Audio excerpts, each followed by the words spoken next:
Të pësuar humbje nga vllaznimin e Gjakov, mirë po gjykuar në bazë të formës së këtyre dy ekipeve, ishte reale të pritet që Mitrovicasit do të hakmerrën dhe Trepçës nuk ju nevojitën më shumë se 8 minuta të kalojnë në epërsi. Autori i golit të parë ishte ish futbollisti i vllaznimit Ulix Emra. Në minutën e 15, Enes Fetahu e shënoi golin e dytë në ndeshje për Trepçën, duke treguar se ekipi Mitrovicas në këtë ndeshje nuk pranon epilog tjetër pas fitores. Në vazhdim, pjesëloja e parë ishte më e qetë. Trepça e kishte lojën në kontroll, mirë po shënime tjera nuk pati.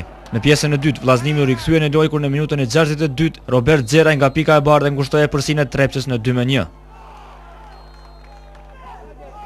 Megjithatë, 5 minuta më vonë, Elvis Osmani shënoi golin e tretë për Trepçën.